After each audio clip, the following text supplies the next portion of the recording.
Acts chapter 23. And Paul, earnestly beholding the council, said, Men and brethren, I have lived in all good conscience before God until this day. And the high priest Ananias commanded them that stood by him to smite him on the mouth. Then said Paul unto him, God shall smite thee, thou whited wall, for sittest thou to judge me after the law, and commandest me to be smitten contrary to the law? And they that stood by said, Revilest thou God's high priest? Then said Paul, I wist not, brethren, that he was the high priest, for it is written, Thou shalt not speak evil of the ruler of thy people.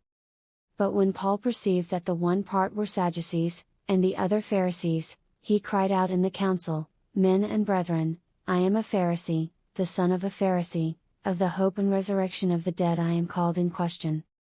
And when he had so said, there arose a dissension between the Pharisees and the Sadducees, and the multitude was divided.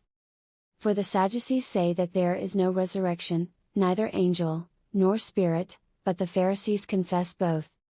And there arose a great cry, and the scribes that were of the Pharisees' part arose, and strove, saying, We find no evil in this man, but if a spirit or an angel hath spoken to him, let us not fight against God. And when there arose a great dissension, the chief captain, fearing lest Paul should have been pulled in pieces of them, commanded the soldiers to go down, and to take him by force from among them, and to bring him into the castle.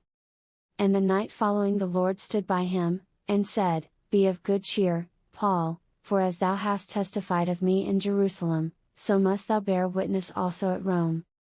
And when it was day, certain of the Jews banded together, and bound themselves under a curse, saying that they would neither eat nor drink till they had killed Paul. And they were more than 40 which had made this conspiracy. And they came to the chief priests and elders, and said, We have bound ourselves under a great curse, that we will eat nothing until we have slain Paul. Now therefore ye with the council signify to the chief captain that he bring him down unto you tomorrow, as though ye would inquire something more perfectly concerning him, and we, or ever he come near, are ready to kill him. And when Paul's sister's son heard of their lying in wait, he went and entered into the castle, and told Paul. Then Paul called one of the centurions unto him, and said, Bring this young man unto the chief captain, for he hath a certain thing to tell him. So he took him, and brought him to the chief captain, and said, Paul the prisoner called me unto him, and prayed me to bring this young man unto thee, who hath something to say unto thee. Then the chief captain took him by the hand, and went with him aside privately, and asked him, What is that thou hast to tell me? And he said, The Jews have agreed to desire thee that thou wouldest bring down Paul tomorrow into the council, as though they would inquire somewhat of him more perfectly. But do not thou yield unto them, for there lie in wait for him of them more than 40 men, which have bound themselves with an oath, that they will neither eat nor drink till they have killed him, and now are they ready, looking for a promise from thee. So the chief captain then let the young man depart, and charged him, See thou tell no man that thou hast showed these things to me. And he called unto him 2 centurions, saying, Make ready 200 soldiers to go to Caesarea, and horsemen 70, and spearmen 200, at the 3rd hour of the night.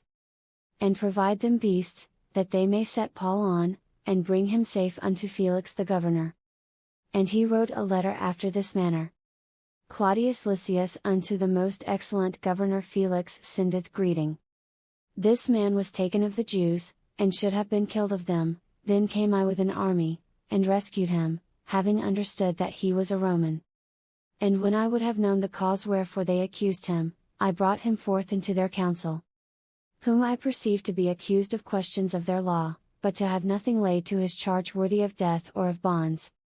And when it was told me how that the Jews laid wait for the man, I sent straightway to thee, and gave commandment to his accusers also to say before thee what they had against him.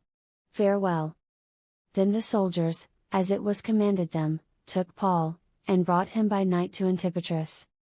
On the morrow they left the horsemen to go with him, and returned to the castle.